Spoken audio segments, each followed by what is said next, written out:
Welcome to Beyond the Policy, the podcast where we go past the fine print and into the real stories that shape how we live, work, and protect what matters most. I'm Matt Carafa, risk advisor, consultant, and founder of the Be Better Foundation, where each week sit down with clients, colleagues, and industry voices to talk about business, life, and the passions that drive each of us and the areas we can all work on to truly be better. This is Beyond the Policy. Welcome to Beyond the Policy. Excited to sit down with Greg Esposito today with Intech IT Solutions. And over the last couple of years have a lot of examples around cyber and the ever-changing environment that is. So that'll be one of the things we talk about. So before we get into that, thanks for being here. Thank you for having me. Just give a little background, who you are and what you've been up to the last couple of years. Yep. Boy, let's see. So I've been running this company, Intech IT Solutions, for about 26 years now. Been that long, okay. Been that long. And, we are a company that kind of does a full service IT, where it's everything from infrastructure to servers to programming to cyber, which is what we all love. Yeah. So quick question, 26 years ago, full service IT, was cyber a Cyber thing? was never a thing. It What? wasn't even, not in our world. Not in Right. our world. Probably in the upper echelon of government and stuff like that, yes, but not in our world. Yeah. So 26 years ago, what was Intech's makeup of business and? Pretty much building computers and building networks. That was the majority of everything we did. We did a little bit of programming. We came up with a program that would do biometric fingerprint scanning for time clocks. So, Got it. And now, fast forward to today, is that, I'm sure that's still a part of your business, but I'm sure it's transitioned to. And now it's security cameras and security on the network and other types of hardware like wireless and all that type of stuff that's come out and evolved over time. Yeah. So constantly changing. Obviously, one of the big things we hear about is, phishing. I think that's a term that's probably, when I think back to my 10-year career on the insurance side, that has been a scam from day one. Absolutely. Yep. Whether it's probably evolved to different methods, texting, other than just emails. But, what have you, seen on that of, again, it's still prevalent, so it has to be working for somebody. I think it works quite well because they're still doing it. You're correct. I think it comes in waves where it kind of backs off for a while because people, they're doing too much. They're not gaining what they want to gain in the way of bad traction. And so now every once in a while you'll see an uptick in all the different types of phishing, whether it be texts, whether it be calls, whether it be emails. That's the number one where most people get bit is emails and phishing. I think one of the craziest stories I heard, so being in the insurance world, we have companies that provide cybersecurity. Yep. And most companies you work with probably test their employees on a test email to They make do. sure every quarter, whatever. And an insurance company who lives and breathes this stuff had a phishing test go out, and it was around company bonus time. Okay. So everyone's waiting, what's my bonus going to be? And it came from the person it was supposed to, but it had the fake link and the wrong whatever. 68% Wow. hit rate. Wow. From an insurance. So I always tell people that you can do all the things and it, but if you're in the wrong mindset, wrong time, wrong place, it's still going to get you. So, human error is a huge thing. So how do you overcome, other than training, anything else you advise or talk to businesses that you can help with? Yes, there are pieces of software that you can install that will actually test the links before you click on them. Taking the human out of it. Absolutely. So, and now with AI, I'm sure it's going to probably, exponentially get better. But there are ways to do that so that when you get a link, it's already tested through a piece of software that knows that link is bogus. So that's a plus. Yeah. Absolutely. Because you're right. We all get caught on it. I've been caught on it. Yeah. And I think it happens to everybody. You just going 100 miles a minute and, forget. And because if you're sitting here having a conversation, why did you click that? Like, it all seems easy. Right. Exactly. So if we take the phishing, obviously it's still out there like we just talked about. What are some of the newer things you're seeing when it comes to cyber threats to businesses? I would say, I'm sure there's some personal things, but as businesses, what are you advising your clients on being aware of, or what's going on out there today? Well, I will tell you one of the things that we've seen recently, and this was kind of interesting, that someone I will leave them nameless, actually planted USB drives around an office. And on there, it said wages. And basically what it was a way to find out who was going to pick up that USB drive, put it in their machine, company machine, and try to open it. Well, little did they know that was a test. And so we see this more and more, which is kind of interesting, that they're testing using USB drives, because someone will pick it up, take it home even. If you take it home, it reports back to the company, because there's a direct link in there as soon as you open it, which is quite interesting. So we see some of that happening. On the cyber side more, I would say probably the most prevalent thing right now is phone scam. We've seen a lot of phone scam, probably in the last 3 weeks, 4 weeks. People calling and saying, your machine's infected, which this has been around forever. But again, wrong time, wrong place, people are in a hurry, and they let them on their machine. And before you know it, now they're into the bank accounts and all the rest of that. We've had 3 of those. Yeah. So with other than just beating people over the head with it, and educating, it's probably not software. If you pick up the phone, it is, because I've heard you give examples of the phone calls with AI, and then taking your voice to try and, on the other side, get into stuff that, pretending to be someone, and who knows all the kind of bad stuff they can do. Correct. On that side. So. Yeah, and there's been a few cases of when they get on the machine, they do nothing. They help the person in a bogus way, but they actually take in the background and they load a keylogger, which watches every keystroke. When they get off the machine, all those keystrokes are sent to the hacker or the ransom person, and away you go. Figure it out, yeah. Yep. Because that's one thing we've seen. Because when we see a lot of vendor fraud of third party, of people intercepting messages, because they'll have conversations for months with Karen and using the same vernacular, mention their kids' names because they've probably done something like you just mentioned, so they know. So when they get to the point of trying to get the money, everything's as stacked up and has been there all along. We find that out on the investigative side when we get stuff turned in and the forensic team goes in. Oh, they've been in here for years, sometimes. Absolutely. And they haven't done anything until the moment's right. Exactly. Scary world. And if they can lock down the whole system, then they come back to you for the money, or the insurance company for the money. Right. Which, I think in today's world, I really try to preach that you need to go and talk to your insurance agent, and you need to make sure that checklist is 100% accurate and true, that you've done the right things and you're not lying about it. Because we have had companies that just say, oh, yes, yes, yes, yes. And when we see it, it's like, wait a second, you can't do that. That's fraud. You need to stop doing that. You need to correct these things, even if it's going to cost you $1,500. I mean, the cost of the cyber breach is going to cost you way more than that when you don't have insurance. And even you paid it and it's $1,500 less, it still might not apply because it was falsely represented on the application. If they get in through a firewall and said you close all your ports and you do all this and you actually didn't, you voided the contract potentially. So that's a good point, because I've had numerous conversations of going both ways of, hey, I need cyber insurance. Well, what's your IT like? I don't know. Joe does it part-time, and when he's done helping me doing something else.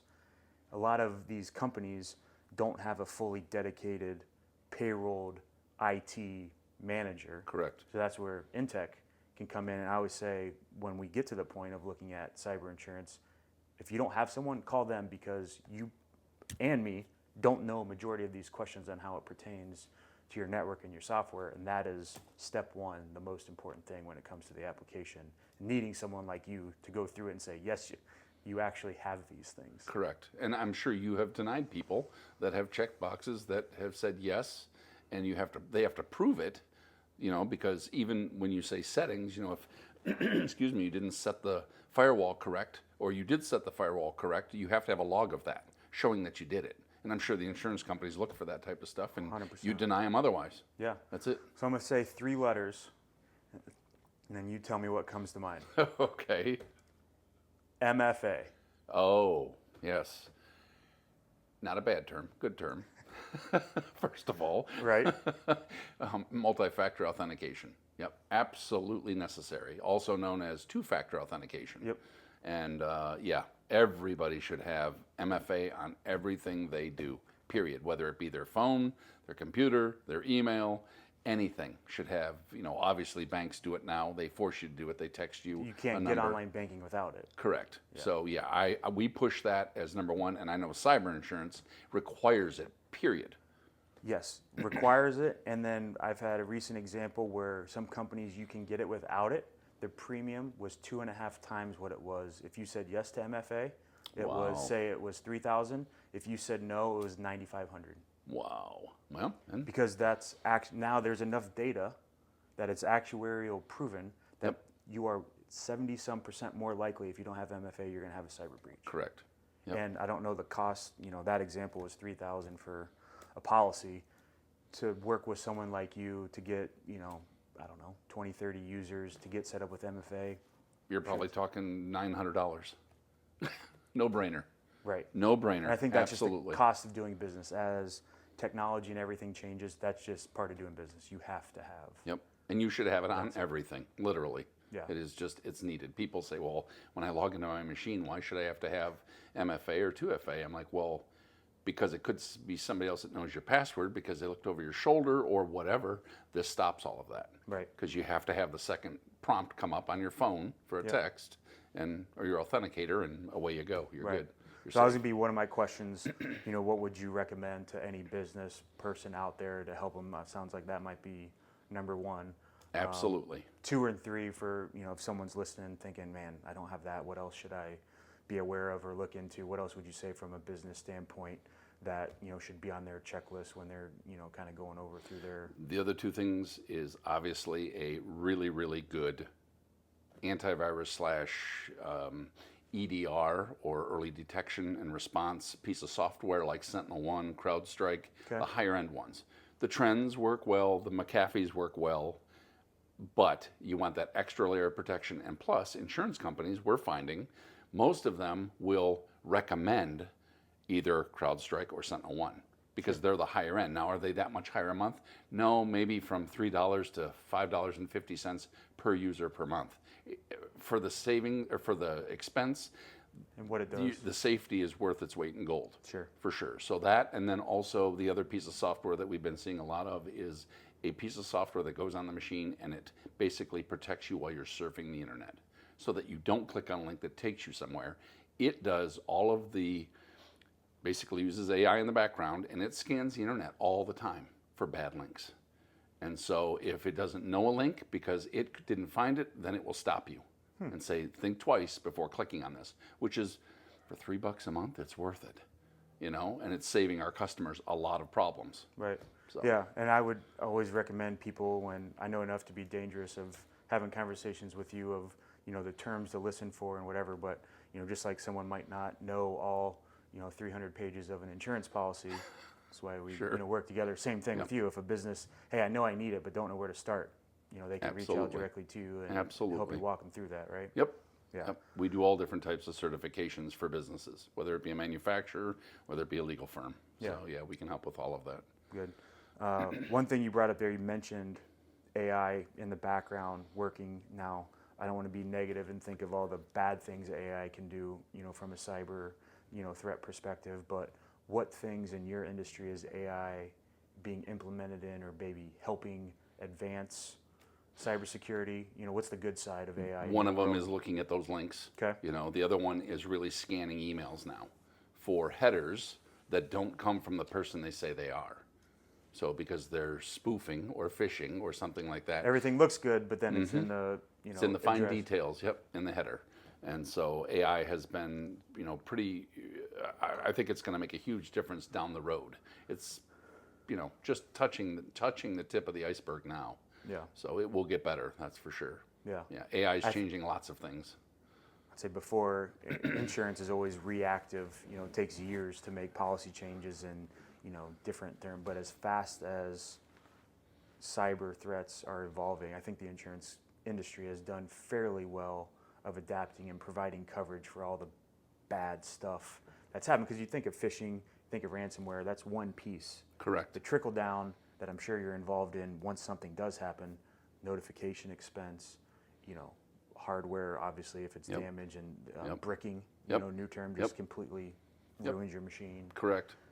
All those things that, I don't want to lose any money is usually where everyone's head goes. But Right, they don't think of the right. 12 other things of how their business could be impacted. So any examples of, you mentioned one with the USB test, anything else where it kind of progressed further and was pain in the ass to kind of resolve? We did have a very interesting one. Oh, it's probably been 3-4 years ago, where one of our companies, and this is we've never seen this before. One of our companies, one of the people in the company, one of the lawyers basically in the company, wanted to get a document. He went to a certain website, he clicked on it, he downloaded it. Great. That was the end of that. He didn't do any more with it for a while, thank God. But it was, to him, a legit website, really, and it did look legit. Well, come to find out, we got a call. Excuse me, let me back up. He got a call from basically the defense organization for the government. And yeah, and he thought it was bogus, so he hung up. They tried 2 more times, then they called his wife or parents, one of the two.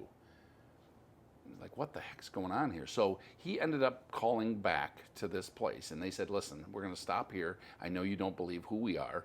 It was the NSA, and we're going to take and give you a number. You call the number.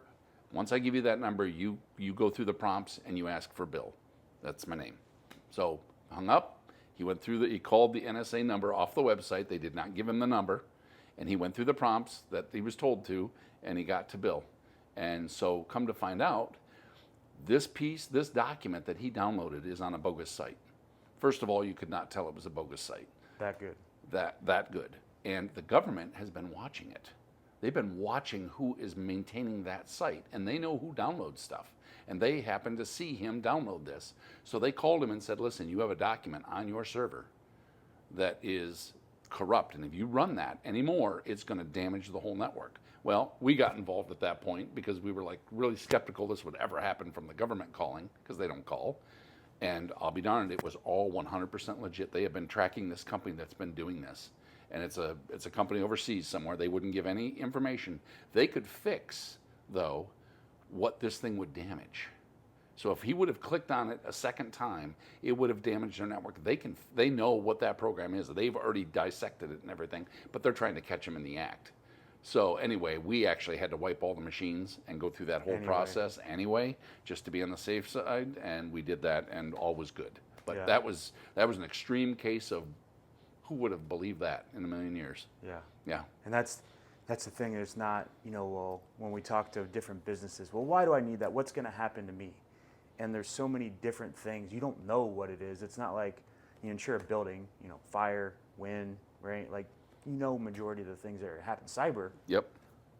the possibilities are endless when it comes to, and I know you deal with all types, size of business, from one user to hundreds. Mm-hmm. Any commonalities, between the two? That one, obviously with size, different scope of things, but Training. That's really what it boils down to, training. And it doesn't matter whether you're one, and some of the bigger companies, they don't necessarily train all their people. The small ones train all of their people because it's obviously cheaper to them, right, which for $25 a year, it's a no-brainer. But the bigger companies sometimes don't spend the money. Yeah. But, basically the commonality is they all need to be trained, period.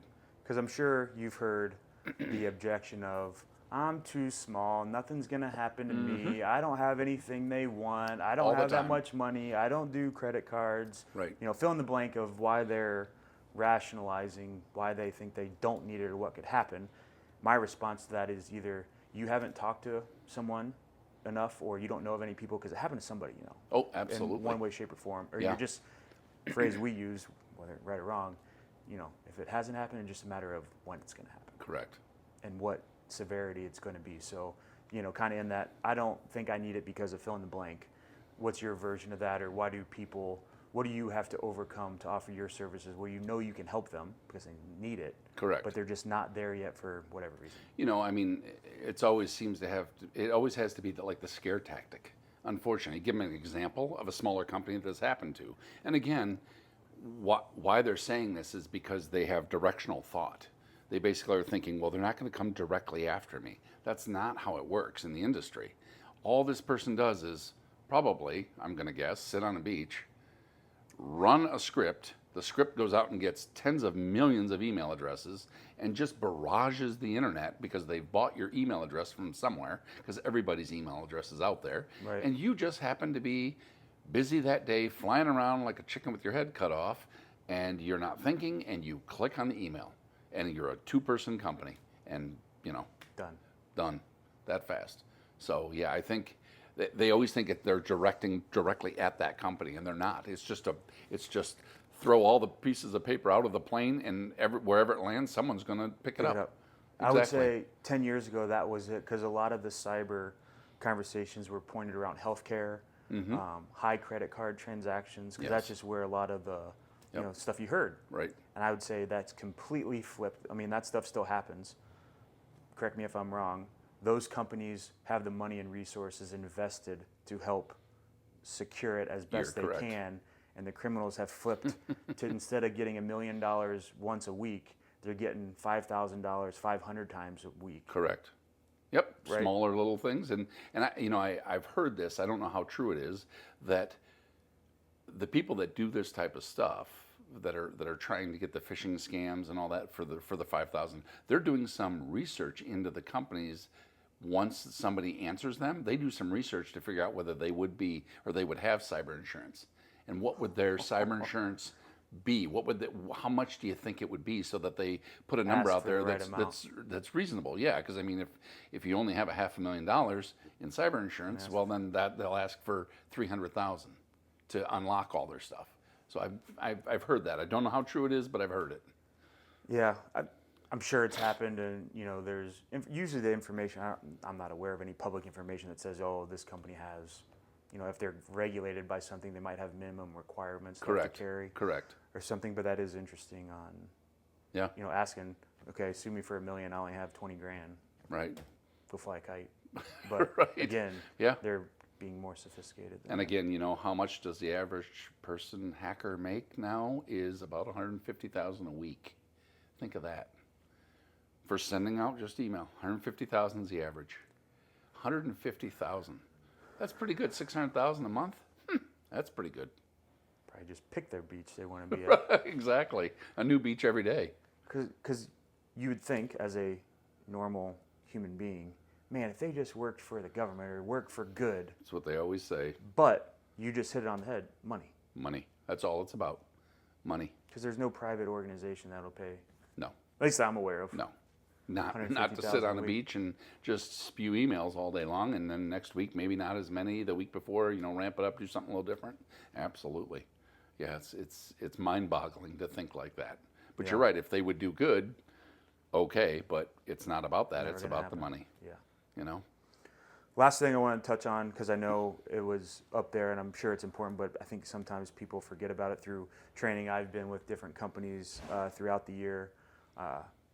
I have Post-it notes, on my desk, but none of them have a password on it. Good. I was told that's bad. Good. Yes, just a little. Yeah, and I know there's some frustration with websites now. When you log in, go to auto-generate a 20-digit random letter number. I'm sure that's more secure. A little more frustrating because you're not going to remember that, but that's the point. Correct.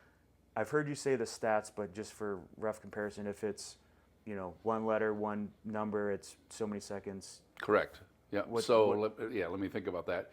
Yeah, if you do your standard 8-character password and it has a dictionary word in it of any sort, dictionary word, yeah. Usually can crack that within an hour with the right piece of software downloaded free off the internet. As you increase your numbers and letters and special characters, if you go to 12, for instance, it then goes into probably, I think it was like 5 years, I think is what it was. And then after that, it's exponential. So make it 14 with special characters and uppercase, lowercase, all that stuff, non-dictionary, and you're probably into 500 years. So my rule is, if you're going to make a password, you can make a password be long, just make it a sentence and use the first letter of every word in that sentence of something that you like to do, and then maybe an old address number, separated. If it's 1431, you do a 14 and then 31 at the end with an exclamation point. Keep it simple so you can remember it. Yeah. Again, then there's also companies that have password software that holds your passwords, and they're encrypted. So, Yeah. and those work well. We use a lot of them. Yeah. So, yep. And to generate, if you want to really generate something. Yeah, have it. Yep. You have do the one work for you. password to remember. It remembers all the rest of them and encrypts them. Yeah, just like, switching anything, it probably take a lot of time initially, but in the long run, I'm sure it Saves a lot of time. Right. Yes. Just the initial setup absolutely. of logging into everything, because everything has a login now, but It does. I'm sure it's worth it. So, Absolutely. we talked a lot about a lot of different things. I think a lot of good advice to businesses, individuals to think about when it comes to their own cybersecurity and what they can do. So as we wrap up here, any other takeaways? Again, I think there's a lot we've already mentioned, MFA, training, all those things, but And insurance. Have cyber insurance, period. yeah, Yes. I think appreciate that, and I think the trend is going up. Way, those 5-7 years ago, the cost of doing it wasn't there, so it was a little higher. But I would say, as prevalent as it is, the cost has come down, and like you've mentioned, for a couple $100 a month, it's the safety is well worth Absolutely. it. So Absolutely. yeah. As we wrap up, anything else to share? Nope, So again, I'm good. thanks for the time. Thank you for having me. If you enjoyed it, please like and share, and we'll catch you on the next episode of Beyond the Policy.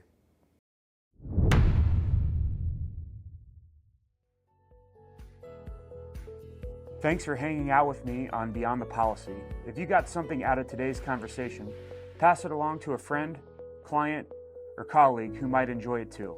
You can always connect with me through the show notes or on LinkedIn. And remember, the best coverage always starts with the right conversations. Until next time, be better.